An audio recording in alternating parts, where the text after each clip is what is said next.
तीर्थंकर श्यामीनाथ भगवान की, 24 तीर्थंकर भगवान की, श्रीमद भद्र बाबू शुद्ध केवली भगवान की, श्रीमद कुंद कुंदाचार्य देव की, संत शिरोमणि अध्यात्म योगी आचार्य गुरुवर श्री विद्यासागर जी महाराज की, अहिंसामय विश्व धर्म की, वंदनी आरिका रत्न 105 पूर्णमती माता जी की, वंदनी आरिका संघ की।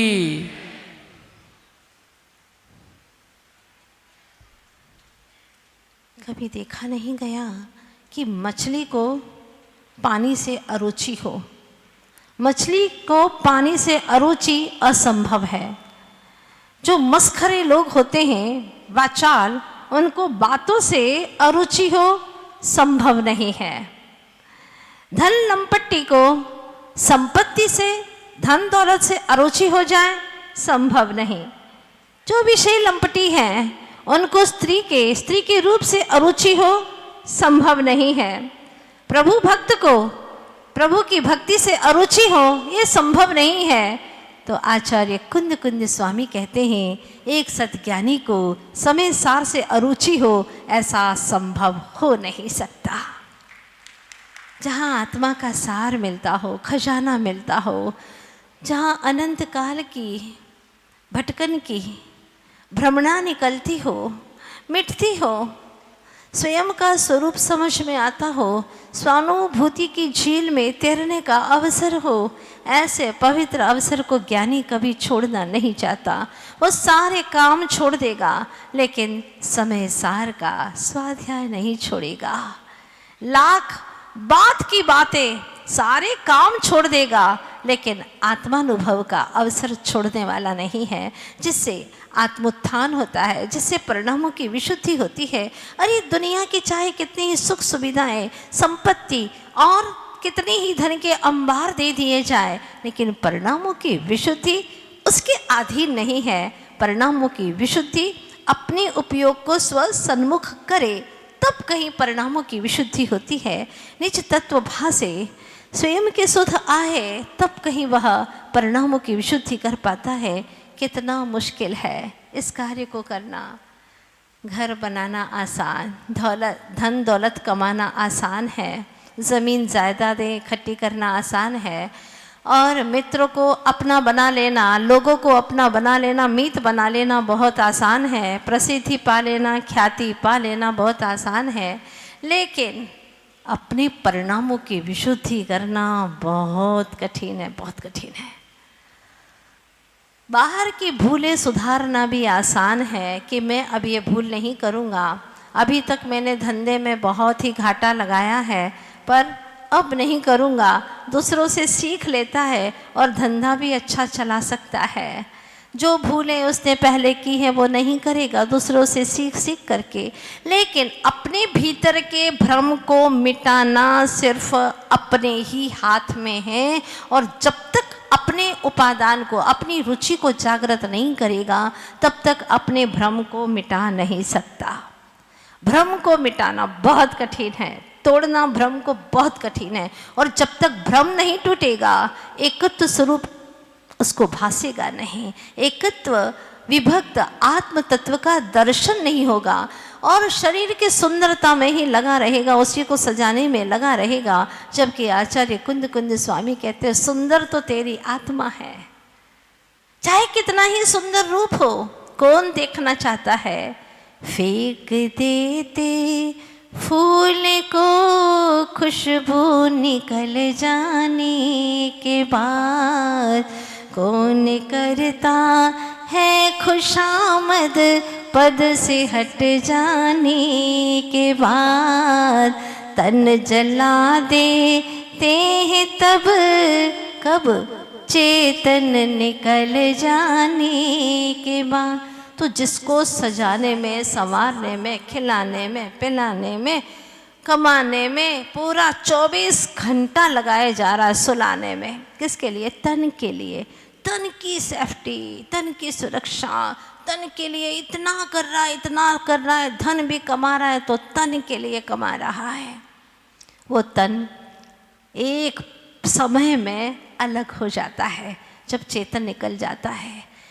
वे ही लोग जो तन को संवारने में लगे थे, तन को आँच भी नहीं आने देते थे, वही आँच लेकर के आगे आगे चलते हैं पिता के तन को जलाने के लिए। वाह, क्या नग्न और वास्तविक सत्य है ये संसार का। जो एक आँच तक नहीं आने देते थे, वो सबसे आगे आग लेकर के चल रहे जलाने के लिए उसी देह को। सत्य को समझो, क्या सत्य है, और बाद में क्या समझोगे जब चेतन ही निकल जाएगा। अभी समझने का वक्त आया है। आचार्य भगवान हमको समझाने के लिए कितनी गहरी गहरी बातें करते हैं, वहाँ तक ले जाना चाहते हैं, पर हम बाहर में छूट जाते हैं, क्योंकि बाहर में भटकने के अनंतों रास्ते हैं, पर भीतर जाने का तो एक ही रास्ता है, एक ही रास्ता, तत्व ज्ञान का, आत्म रुचि का, भेद ज्ञान का, बस एक ही रास्ता है। अगर ये होगा तो अंतर जगत में प्रवेश कर पाएंगे, वरना बाहर में भटकते रहेंगे, कुछ हासिल नहीं होगा।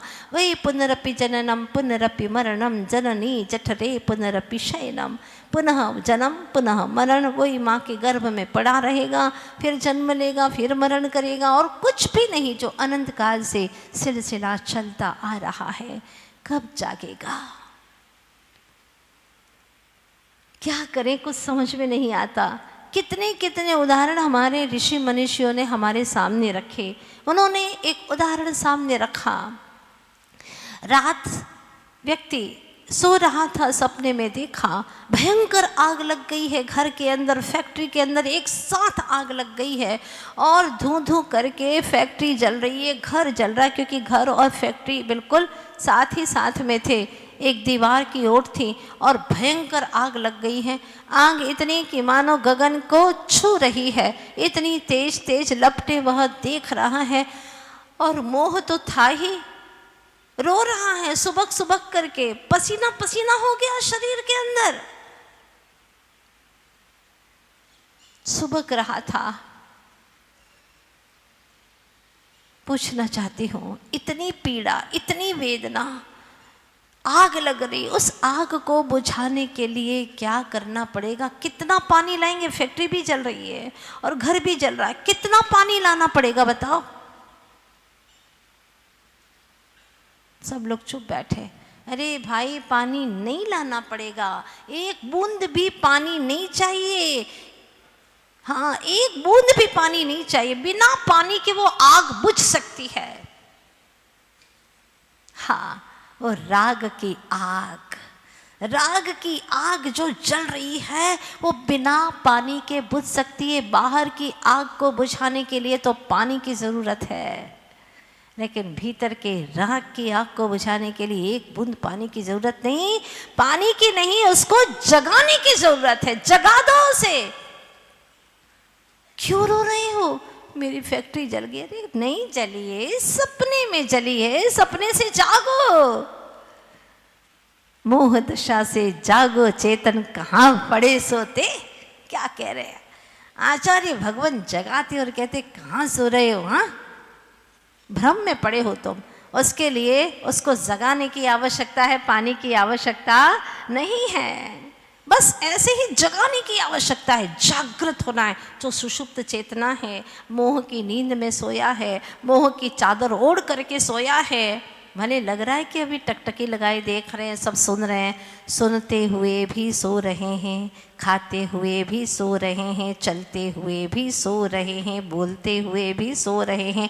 एवरी टाइम, ऑल लाइफ,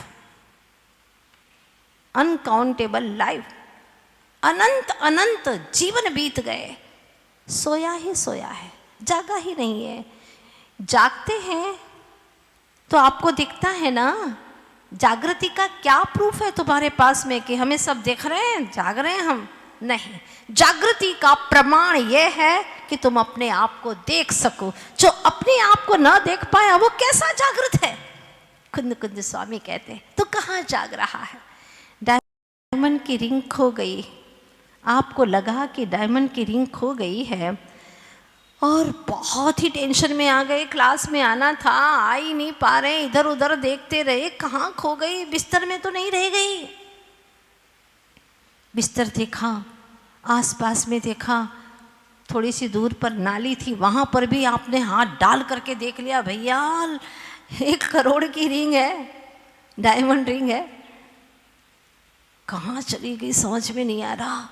इधर उधर सब जगह देखा, यहाँ तक कि छोटे छोटे बर्तन थे वहाँ भी देख लिया, अरे बॉक्स खोल खोल करके देख लिया, कहाँ चली गई कहाँ चली गई समझ में नहीं आ रहा है, सब देख लिया।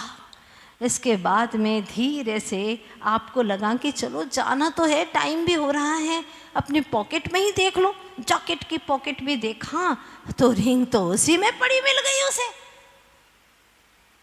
भूल गया था, शाम को उतार करके, नींद नहीं आ रही थी तो उसने उतार दी थी और सवेरे पहन लूँगा, लेकिन भूल गया।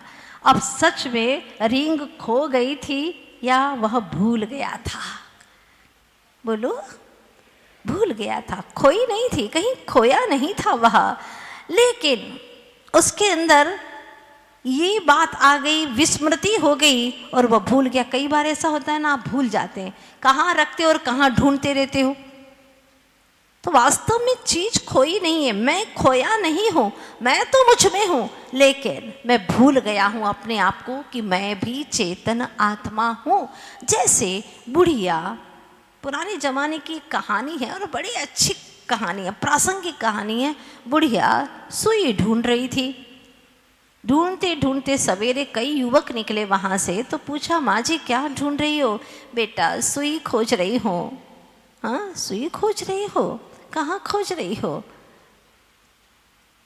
घर के अंदर ही, बाहर के कमरे में खोज रही थी।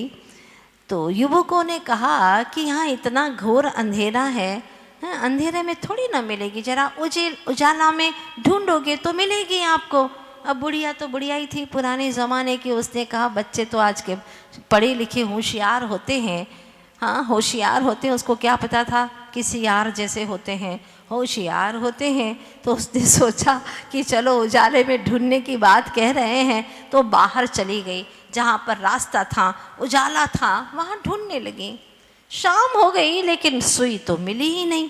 फिर युवा गुजरे और उन्होंने कहा, माँ जी अभी भी ढूंढ रही हो, मिली नहीं क्या? हाँ बेटा, मैं बहुत ढूंढ रही हूँ लेकिन मिल ही नहीं पा रही है, सवेरे ढूंढ रही थी तो भी नहीं मिली। तुम ही लोग तो आए थे। हाँ हाँ, हम आए थे ना, हम ही ने तो कहा था तुमसे कि जरा उजाले में ढूंढो, इसीलिए तो उजाले में ढूंढ रही हूँ, घर से बाहर आकर के ढूंढ रही हूँ।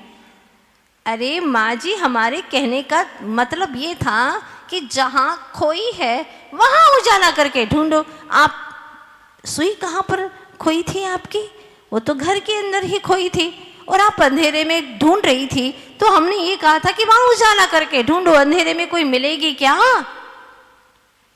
मैं तो समझी ही नहीं, मैंने सोचा कि उजाले में ढूंढूं, तो बाहर से दिन भर हो गया ढूंढते ढूंढते। अरे जहाँ खोई है वहाँ ढूंढो ना, तब तो तुम्हें मिलेगी, ऐसे कैसे मिलेगी? जहाँ खोई है वहीं ढूंढो, पर प्रकाश करके ढूंढो। क्या बात है, यही चीज़ तो समझना है। कुंद कुंद स्वामी यही बात समझाना चाहते हैं कि जहाँ तू खोया है, तू भूला है अपने आप को, खोया कहीं नहीं है, लेकिन भूल से, स्मृति से खो चुका है, उसको ढूंढ। कहाँ? जहाँ है वहीं पर प्रकाश करके ढूंढ, भेद ज्ञान का प्रकाश करके, तत्व ज्ञान का प्रकाश करके ढूंढ, अवश्य मिलेगा। पहली शर्त, जहाँ खोया है वहाँ ढूंढो। दूसरी शर्त है कि प्रकाश करके ढूंढो। ना तो जहाँ खोया है वहाँ हम ढूंढते हैं और न ही प्रकाश करके ढूंढ रहे हैं, क्योंकि हमें अपने आप को ढूंढने की कोई रुचि ही नहीं है। चल रहा है ना माता जी, जीवन बहुत अच्छा चल रहा है, सब बढ़िया चल रहा है, ऐशो आराम में ज़िंदगी गुजर रही है, खा पी रहे हैं, बढ़िया घर है, सुख सुविधाएं हैं, हाँ सब बढ़िया है आपके आशीर्वाद से। देखो फिर आशीर्वाद जोड़ दिया तुमने। हमने कितनी बार मना कहा ऐसा आशीर्वाद मत जोड़ा करो। हमने कब ऐसा आशीर्वाद दिया कि तुम उसी बाहर के जगत में मस्त रहो? हाँ नहीं नहीं, ऐसा नहीं। हमने तो हमेशा आवाज़ दी कि तुम अपने घर आओ।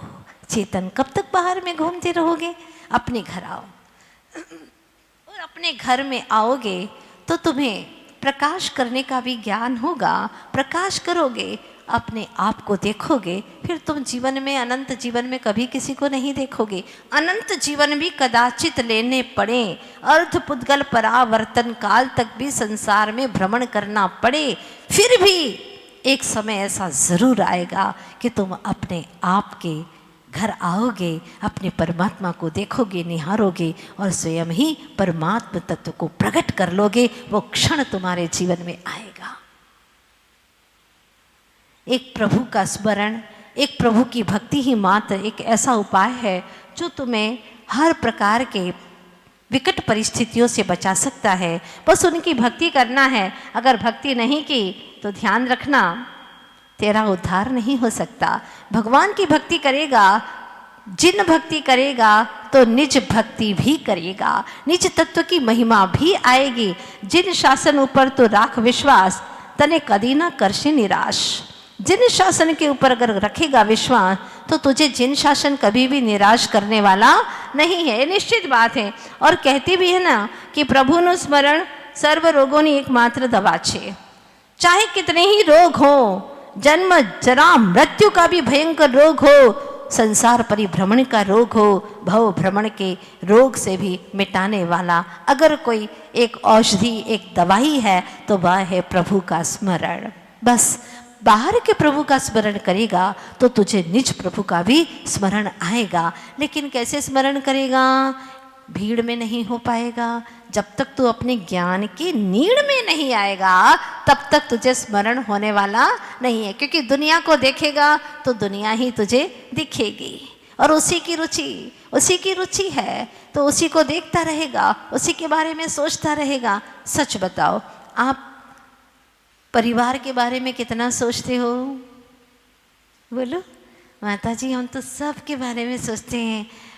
घर वाली के बारे में सोचते हैं, और घर के अंदर पुत्र है, बहू आई है उसके बारे में भी सोचते हैं, और पुत्री जो ब्याह गई है उसके बारे में भी सोचते हैं, उनके बच्चों के बारे में भी सोचते हैं।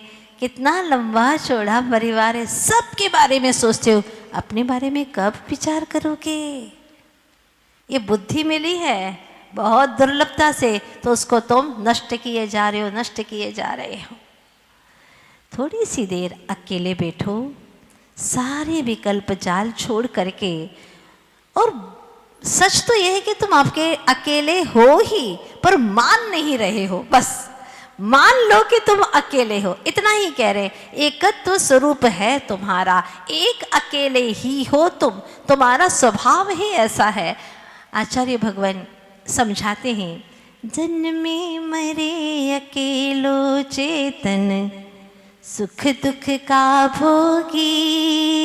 जन्मे मरे अकेला चेतन, सुख दुख का भोगी। और किसी का क्या एक दिन यह देह जुदी होगी। क्या शब्द दिए, और किसी की क्या बात करो, इवन बॉडी, ये शरीर तक एक दिन जुदा हो जाएगा। और किसी का क्या एक दिन यह देह जुदी होगी। कमला चलतन पेंड जाय, मर घट तक परिवारा। अपने अपने सुख को रोवे, पिता पुत्र दारा। सब अपने अपने सुख के लिए रो रहे हैं, पिता हो, पुत्र हो, स्त्री हो, सब अपने अपने सुख के लिए 4 दिन याद करते हैं, 13 दिन रोते हैं, फिर धीरे धीरे सब सेटिंग हो जाती है। कोई किसी के लिए नहीं रोता। अगर रोता होता तो तू स्वयं तेरे लिए क्यों नहीं रोया? बस एक बार होता है, जन्म लेते हैं ना, तब बच्चा क्यों रोता है बताओ? इसीलिए कि पूर्व के पर्याय को छोड़ करके आ गया हूँ, इसलिए रो रहा हूँ। फिर मस्त हो जाता है, फिर कोई मतलब नहीं उसे।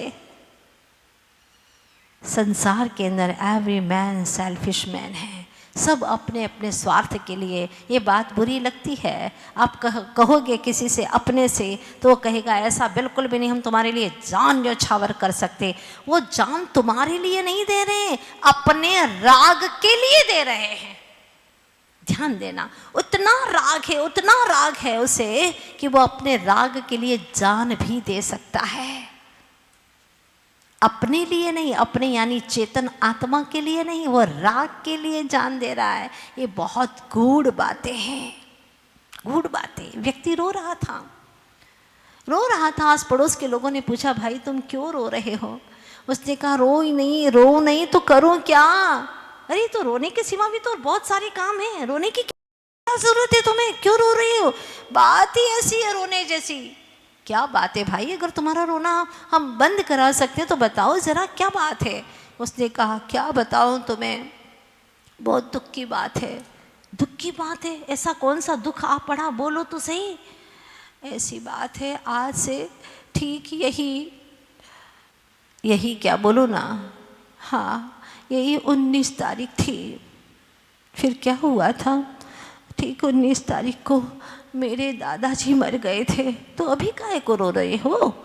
रो नहीं तो क्या करूं, बात ही रोने जैसी है। अरे रो नहीं, अच्छे से बताओ, रोते रोते अभी मत रो, अभी अच्छे से बता दो क्या बात है। मेरे दादाजी 19 तारीख को 3 महीने पहले मर गए थे, पर वो इतने अच्छे थे। और दादाजी मेरे नाम पर पूरा 2 करोड़ रुपया करके गए थे बेचारे, बहुत अच्छे थे। अच्छे क्यों थे? हाँ, और जोर जोर से रोने लगा। अब तो चुप हो जाओ ना, हो गया ना, उनकी गाथा हो गई। नहीं अभी और है। फिर ठीक 1 महीना हुआ और 19 तारीख आई, यही सवेरे का बिल्कुल यही टाइम था। हाँ यही टाइम था। क्या हो गया फिर?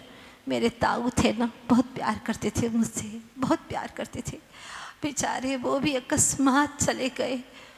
पर उसी रात को वो मेरे नाम पर पूरा 1.5 करोड़ रुपया करके गए। बहुत अच्छे थे मेरे ताऊ, मर गए। अब चले गए ना, अब काहे को रो रहे हो? अब चले गए, तुम्हारे नाम पर हो गया ना 1.5 करोड़ रुपया, अब काहे को रो रहे हो तुम? अरे रो नहीं तो क्या करूं, बात ही रोने जैसी है। क्या बात हो गई? बात ऐसी है कि फिर 19 तारीख आई और मेरे चाचा बेचारे बहुत छोटी उम्र के थे, बहुत प्यार करते थे। वो अपने बेटे से इतना प्यार नहीं करते जितना मुझसे प्यार करते थे। भोजन के टाइम मुझे बुलाते, सोने के टाइम मुझे बुलाते, जी जान से चाहते थे। बेचारे चले गए, और वो भी जब गए तो मेरे नाम पर पूरा 1 करोड़ रुपया करके गए। 1 करोड़ रुपया चले गए बेचारे। अब चले गए ना, उनको भी तो 1 महीना हो गया, पर अब क्यों रो रहे हो तुम? बात रोने जैसी तो है ना। अब देखो 9:30 बज गई हैं, हाँ 8 बजे तक वो तीनों चले गए थे, अभी 9:30 बज गई है, कोई गया ही नहीं है अभी तक। काय को रो रहा है? इतना टाइम गुजर गया, अब तो कोई जाने की गुंजाइश दिखाई नहीं दे रही है। मेरे नाम पर कोई अब पैसा करने वाला दिखाई नहीं दे रहा है। काय के लिए रो रहा है? अपने स्वार्थ के लिए रो रहा है। ये है संसार, ये है संसार की सच्चाई। जो तुमसे राग करे उसके लिए तुम रोते हो, और जो तुमसे राग नहीं करता उसके लिए तुम्हें कोई फर्क नहीं पड़ता। चेतनात्मन, तू राग रंग में कितना खोया है, कितना पाप का बीज बोया है तूने।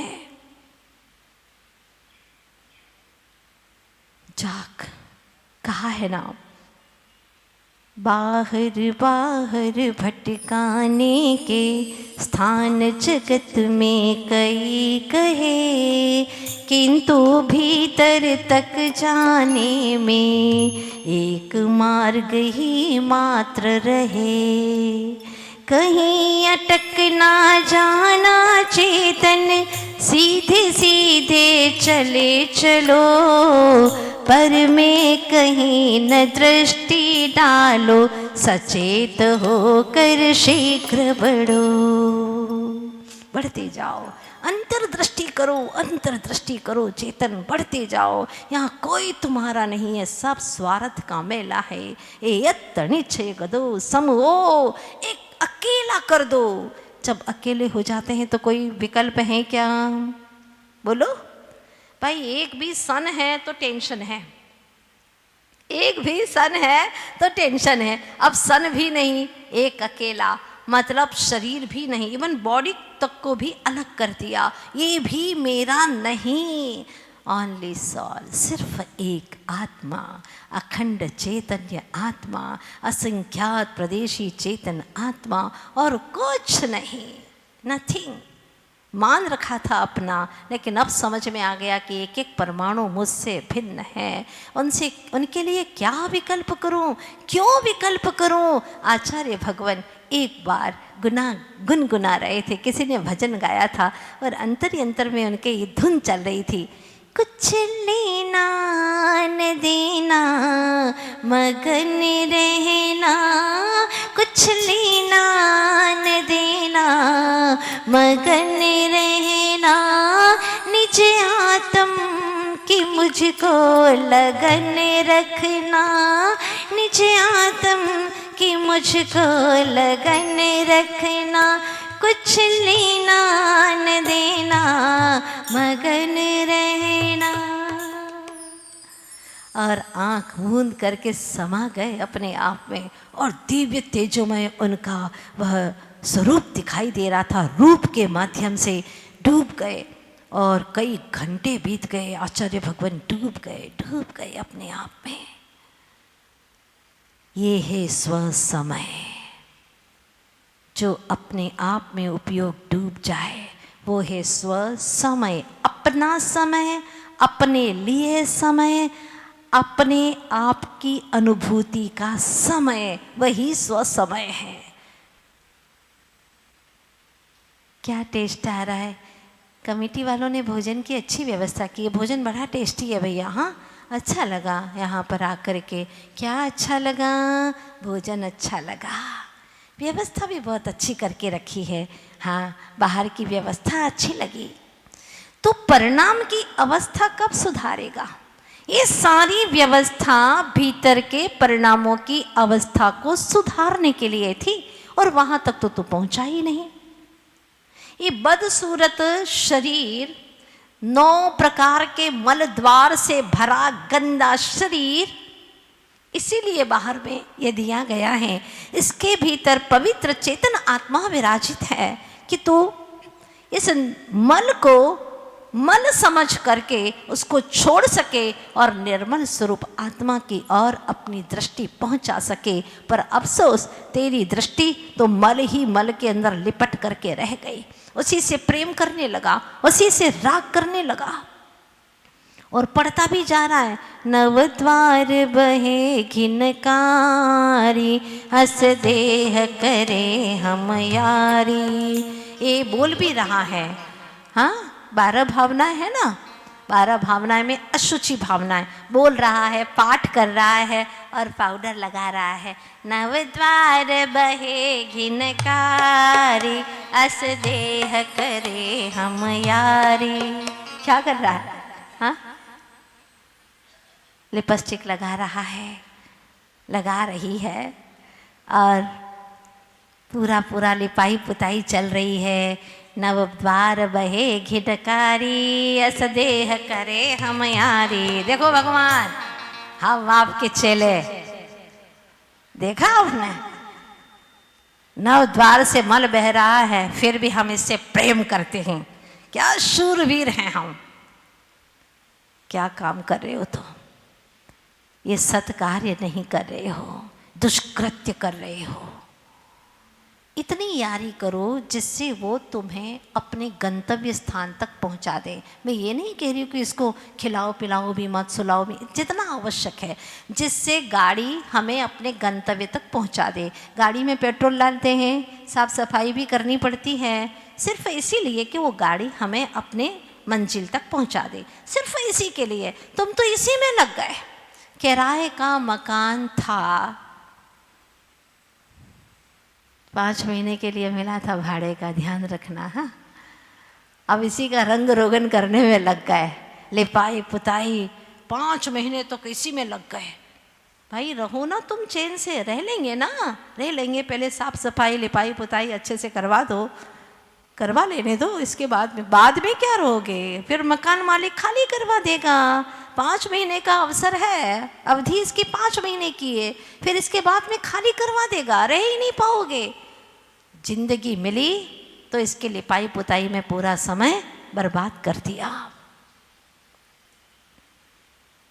एक पल के लिए भी चेतन आत्मा का तो अनुभव कर ही नहीं पाया और समय गुजर गया। आचार्य देव कहते हैं कि ध्यान रखना, सच्चा एकत्व तो सिद्धों में है। सच्चा एकत्व जहाँ कोई भी मिलावट नहीं, एक शुद्ध आत्मा। 14वें गुण स्थान तक भी मिलावट है, क्योंकि अभी भी आत्मा के अस्तित्व में कर्म बंधे हुए हैं। कर्म पड़े हुए, बंधन हो नहीं रहा है पर सत्ता में पड़े हुए हैं।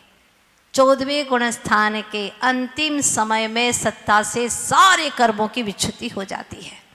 पहले 63 चले गए, चौकर्म की 63 प्रकृति नाश बोलते हैं ना आप लोग, हाँ 63 प्रकृतियां चली गई, फिर 85 निकल गई। कुल मिलाकर के कितनी हो गई?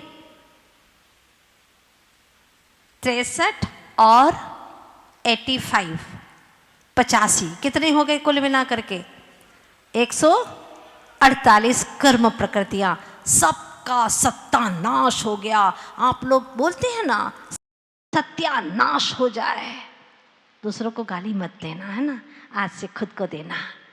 तेरी सत्ता नाश हो जाए। किसको? कर्म को। हे कर्म तेरी सत्ता नाश हो जाए। बहुत अच्छी गाली दी तुमने, पहली बार अच्छी गाली दी है। हाँ, दूसरों को बहुत गालियां दी, कर्म बांधा, लेकिन स्वयं के लिए आपने इतना सोचा कि सारे कर्मों की सत्ता नाश हो जाए। धन्य है वे सिद्ध भगवान जिन्होंने समूचे 148 कर्म प्रकृतियों की सत्ता का विनाश कर दिया। एक अकेली आत्मा रह गई। वाह, धन्य भाग्य है, शुभ घड़ी है उनके जीवन की।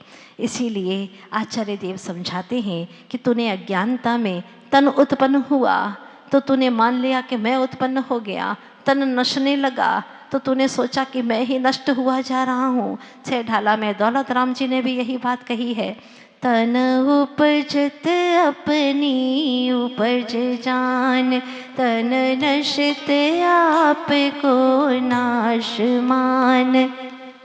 क्या बात कही है। तन उत्पन्न होता है तो कहता है, सोचता है कि मैं उत्पन्न हो गया। तन नशने लगा तो घबराता है कि मैं अब मरने लगा। अरे ना तो मरता है ना तो जन्मता है। जन्मे मरे अकेला चेतन, सुख दुख का भोगी। अब फिर ये बात कह दी कि जन्म मरण करता है, अकेला चेतन ही सुख दुख को भोगता है। लेकिन ध्यान रखना, जन्म और मरण चेतन नहीं करता है। जन्मे मरे अकेला, अकेला ही जन्मता है और अकेला ही मरता है, पर भोगता कौन है? दुख। चेतन जन्म मरण नहीं करता। निश्चय से देखा जाए तो आत्मा का जन्म भी नहीं और आत्मा का मरण भी नहीं, पर व्यवहार में कहने में आता है कि देखो ये जीव पैदा हुआ है, ये जीव मर गया। जीव है तो मरेगा कैसे? क्योंकि जीव का नाम ही यही है, जीव की परिभाषा यही है कि जो सदा काल जिए उसका नाम है जीव। मैं जीव हूं, मैं कभी मरता ही नहीं है, ये पहले तय करो और यही बात बार बार गुंजायमान करो, मैं कभी मरता नहीं। जन्मे मरे अकेला। कौन अकेला? ये शरीर, ये पुद्गल। पुद्गल का आत्मा के साथ में संबंध हो जाना, यही तो जन्म है, यही तो जन्म है। और अगर गहराई से देखें तो नए पर्याय में जन्म ले लिया उसने, बस यही तो आ गया, उत्पन्न हो गया, यही तो जन्म कह दिया। जन्मे मरे अकेलो। चेतन चेतन नहीं जन्मे मरे, चेतन सुख दुख का भोगी। जन्मे मरे अकेला, चेतन सुख दुख का भोगी। और सुख दुख कौन भोगता है? चेतन। तो हम काहे को क्या बोलते हैं?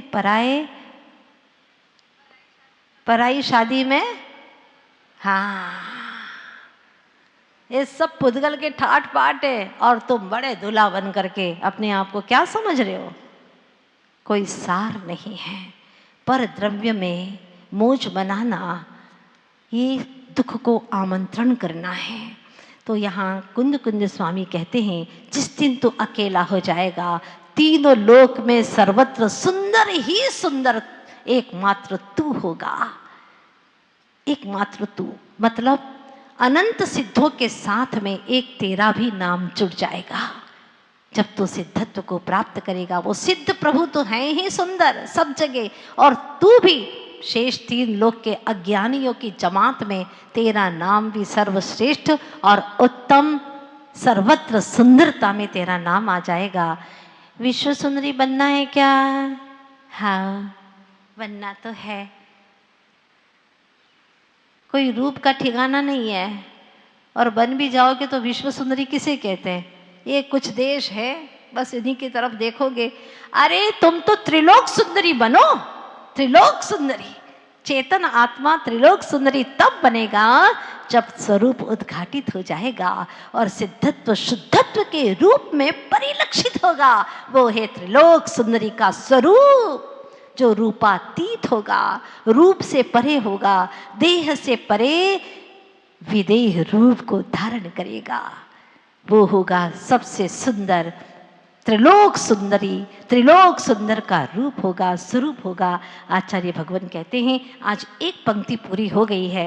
एयत निश्चय गदो समो, यानी आत्मा सर्वत्र सुंदर है, सब जगह सुंदर है, कोई विकल्प नहीं, निर्विकल्प है, क्योंकि एक आत्मा ही शेष रहा। जब तक देह है तब तक नेह है। क्या? देह है तब तक नेह है। केवली भगवान को छोड़ देना, हाँ, उनको छोड़ करके जब तक नेह है तो देह के साथ में वह अटैचमेंट करके ही रहता है, और देह के साथ में नेह है तो गेह भी है, गेह यानी घर भी है ना। और जब तक देह नेह गेह है तब तक विदेह पद नहीं प्राप्त कर पाएगा। इसीलिए जागो, बाहर मत भटको। बाहर में भटकने के अनंत साधन है। कम से कम 24 मिनट अपने लिए दो कि मुझे अब रूप की तरफ नहीं देखना है। बैठे बैठे भी लोग रूप को देखते रहते हैं। स्वरूप की बात चल रही है समय सार की, कि थोड़ी सी देर देखते, ठीक है, हाँ ठीक है, ठीक है, अच्छा है, अच्छा लग रहा है। थोड़ी सी देर फिर देखते हैं, पता नहीं क्यों इतना काला काला क्यों दिखने लगा ये।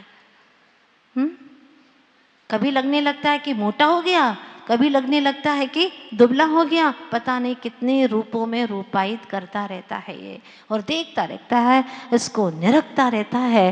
कुछ मिलता नहीं है, मात्र पर तत्व के साथ में संबंध करके राग करता है, और फिर राग की आंख में जलता है। अनंत काल यूं ही बीत जाता है। इसलिए फिर कहती हूँ कि जागो, ये सपनों की आग है, इसमें जागने की आवश्यकता है, जल की आवश्यकता नहीं है। जाग जाओगे सारे दुख छूमंतर हो जाएंगे। कल नीचे की पंक्ति को और हम समझेंगे क्या कहना चाहते हैं। कुंद कुंद स्वामी बहुत गहरी बात कहना चाहते हैं। समझ में तो आ रही है ना? समय सार समझने में आए ऐसा ही है, क्योंकि इसमें हमारी कहानी है, और हमारी अपनी कहानी हमको ज़रूर समझ में आती है, बच्चों को भी समझ में आती है। ये समय सार ग्रंथ राज तो ऐसा अध्यात्म का पावन सरल ग्रंथ राज है। बहुत सरल अपनी बातें हैं। जैसे कि दूध होता है ना, बच्चों के लिए भी सुपाच्य होता है, और बूढ़ों के लिए भी सुपाच्य होता है, जवानों के लिए तो होता ही है। ऐसे ही दूध की भांति सबके लिए सुपाच्य है। अज्ञानी पढ़ेगा ज्ञानी होगा, ज्ञानी पढ़ करके केवल ज्ञानी अवश्य हो जाएगा। ऐसा महान ग्रंथ को हम अनंतों बार प्रणाम करते हैं, त्रियोग से प्रणाम करते हैं। ओ चैतन्य चिदानंद धाम